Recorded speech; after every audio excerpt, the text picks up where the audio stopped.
Le projet Cap7, c'est un projet qui nous tient à cœur à la municipalité du Canet-des-Maures depuis des années, qui consiste à créer et à mettre en valeur, puisqu'elle existe déjà en partie, une galerie commerciale à ciel ouvert le long de la Nationale 7.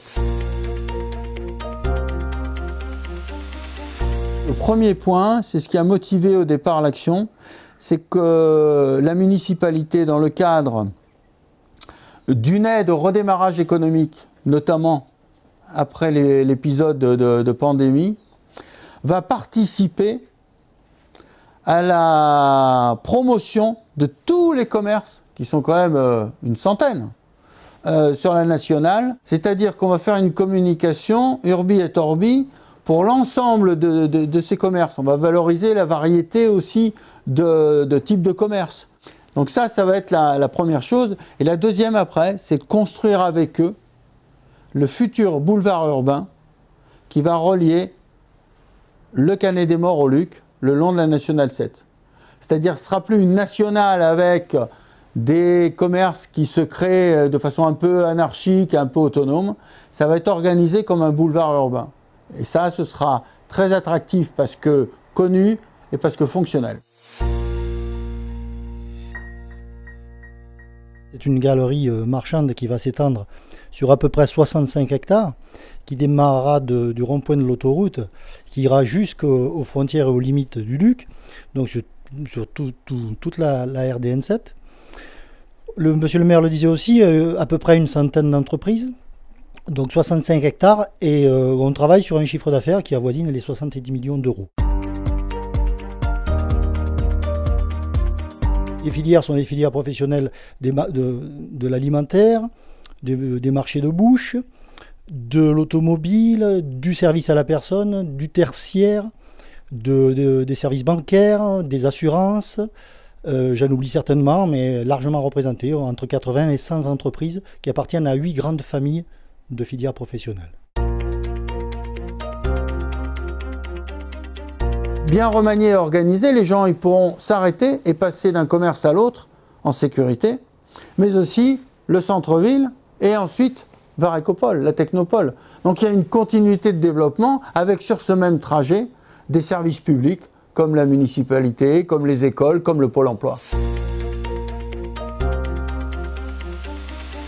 Le sujet est de telle importance qu'on a dédié un conseiller municipal qui s'occupe que de ça. Plus lui aussi un agent qui s'occupe que de ça depuis plus longtemps, ça sur une volonté personnelle, mais donc on a dédié un agent à ça spécialement, parce qu'il y a cette complémentarité de telle sorte que les gens qui sortiront, par exemple, on peut imaginer au rond-point de l'autoroute, pour venir fréquenter cette galerie commerciale à ciel ouvert, eh bien ils ont envie de venir en centre-ville parce qu'il y a le parcours d'art. Parce qu'il y a une sérénité liée à la renaturation, au retour de la nature en centre-ville. Parce qu'il y a la gare qui nous met entre Paris et Vintimille, s'ils exagèrent, mais en tout cas entre Nice et Marseille. Vous voyez, avec l'aire de sport et la technopole. Donc il faut imaginer aisément cette complémentarité de l'économie. Et c'est ce qu'il faut travailler. C'est ça un projet de territoire. La commune va accompagner cette réalisation de projet sur plusieurs phases. La première, on va se rapprocher de tous ces commerçants, de toutes ces filières professionnelles, pour créer quelque chose de cohérent en termes de communication, de manière à leur donner une visibilité qui permettra de créer un continuum entre la Nationale 7, Cap 7 bien évidemment, le centre-ville et plus tard Varécopole.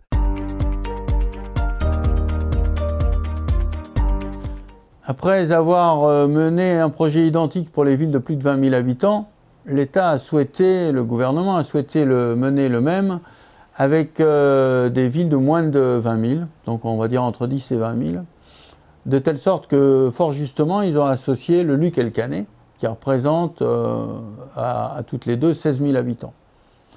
Et ces deux villes qui ont toujours historiquement, se sont toujours développées ensemble, ont toujours été reliées par un barreau qui, là, comme on le disait à l'instant, s'est développé un peu en fonction des opportunités.